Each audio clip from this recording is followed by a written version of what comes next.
நெய், 2 ஸ்பூன் எண்ணெய் ஊற்றிக்கணும். ஃபஸ்ட்டு ஒரு டம்ளர் ஒரு டம்ளர் ரைஸ் போடுறேன்னா 1 டம்ளர் நெய், 2 ஸ்பூன் 1 டம்ளர் நெய்யா ஃபஸ்ட்டில் இந்த வயிறு இருக்குது. ஒரு டம்ளர் ரைஸுக்கு 1 டம்ளர் ரைஸ்க்கு 1 ஸ்பூன் நெய், 2 ஸ்பூன் எண்ணெய். அதுக்கப்புறம் அது எண்ணெய் இதானதும் என்னென்ன கரம் மசாலா காஞ்சதும் எல்லா கரம் மசாலாவும் போடணும். ஆமாம், பட்டை லவங்கம், முக்கியமாக கல்பாசி போடணும். கல்பாசி போடணுமா? அடுத்து அப்போ தான் டேஸ்ட்டாக இருக்கும். அடுத்தது வெங்காயம் 1 டம்ளருக்கு மீடியம் சின்ன சைஸ் வெங்காயம் வந்தால் 2 போடலாம் 1 டம்ளர் ரைஸ்க்கு போட்டு. ஏன்னா வெங்காயம் எவ்வளோ அதிகமாக போடுறியோ அவ்வளோ டேஸ்ட்டு. பூண்டு எவ்வளோ போடணும்? அதிகமாக போடுறீங்களோ அவ்வளோ டேஸ்ட்டு. பூண்டு 1 கட்டி இதெல்லாம் போடுறது இல்லையா? பூண்டு 1 கட்டி, 1 டம்ளர் ரைஸ்க்கு 1 கட்டி பூண்டு. இஞ்சி ஒரு துண்டு அளவு. அதுக்கப்புறம் இன்னும் நான் இஞ்சி பூண்டு போடல. ஃபஸ்ட்டு எண்ணெய் ஊற்றி பிரியாணி செலவெல்லாம் போட்டு வெங்காயம் போட்டு வதக்கியிருக்கேன்.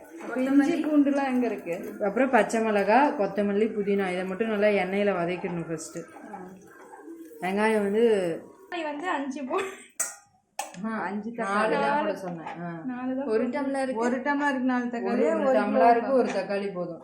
1 டம்ளருக்கு 1 தக்காளி பழம். இப்போ நீங்க வைக்கிறது 1 கிலோவுக்கு 4 தக்காளி போடு. ஓகேவா? இது வேணாம். ஓகேவா? அது பாதி தான் முழுசா பாதி கெட்டு போயிடும். இஞ்சி பூண்டு இஞ்சி பூண்டு உழவு போடணுமா? 1 டம்ளர் 1 கிலோ அரிசிக்கா? ஆமாம், 1 கிலோ அரிசி ஸ்பூனா சொல்லிட்டு போட. 1 டம்ளர் ரைஸ்க்கு இஞ்சி பூண்டு 2 ஸ்பூன் போடணும். எங்களுக்கே காது கேட்கல. மஞ்சத்தூள், மல்லித்தூள், மிளகாத்தூள், அப்புறம் கொஞ்சம் பிரியாணி மசாலா,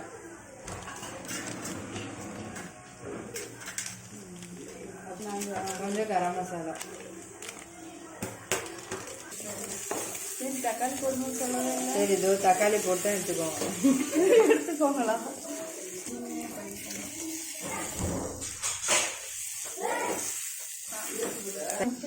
ஓரமாக இது பண்ணிட்டு சொல்ல.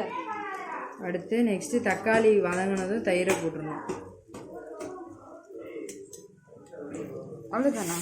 தயிர், லெமனு, தக்காளி நம்ம 3 போடுறதுனால கம்மியாக போட்டுக்கலாம். புளிப்பு அதிகமாக வேணுன்றவங்க தயிர் இந்த உடை விட்டுக்கலாம்.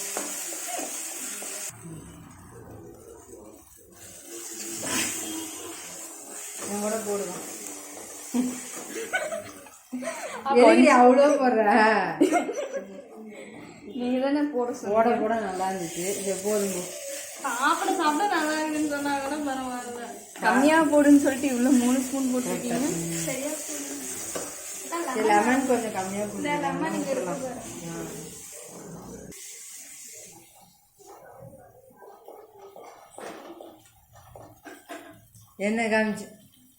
என்ன காமிக்காத. சிக்கன் எடுத்து வைக்கலாமா? சூப்பர்.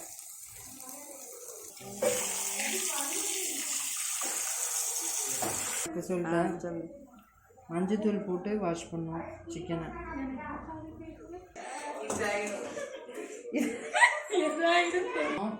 மசாலா பாருங்கள், எல்லாம் ஒன்றாகி வெங்காயம் தக்காளி எல்லாம் தெரியாத மாதிரி ஆயிடுச்சு.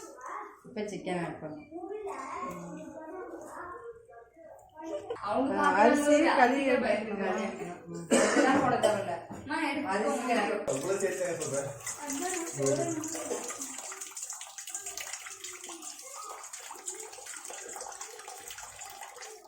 சந்தியா சூப்பராக சாப்பிட்டேன். நிஜமாக தான்டா, பார்த்துருக்கேன்ல வீடியோவில். Biryani, Hyderabad biryani, yes, noodles, noodles. அதில் போடும்போதே எடுத்துக்கோ. உப்பு போடணும், சால்ட். கல் உப்பு போட்டிங்கன்னா டேஸ்ட்டாக இருக்கும், அதனால் கல் உப்பு போடும். தண்ணிலாம் அளந்துட்டியா? 1க்கு எத்தனை? அரிசி 1 டம்ளர்னா தண்ணி 2 டம்ளர். இப்போ இந்த மசாலாவை ரைஸில் ஆட் பண்ணிக்கணும். நான் ரைஸில் ஏற்கனவே தண்ணியும் மிக்ஸ் பண்ணி வச்சிட்டேன். அவ்வளோதான். இதில் கொதிக்கட்டும். அப்படியே ஒரு கொதி வந்தது புரிஞ்சு விடும். அடுப்பை நாங்கள் ஆஃப் ஃப்ரை பண்ணிட்டு இதுலேயே ஃப்ரை பண்ணிடுவோம். பிள்ளைங்களுக்கு வேண்டாம். அப்போ அவங்க லெமன் ஒரு நான் ஆல்ரெடி தக்காளியும் தயிரும் நிறையா போட்டுருக்கனால ஒரு போதுமா? 5-6 டிராப்ஸ் புளிஞ்சா 10 ட்ராப்ஸ் போட்டுன்னு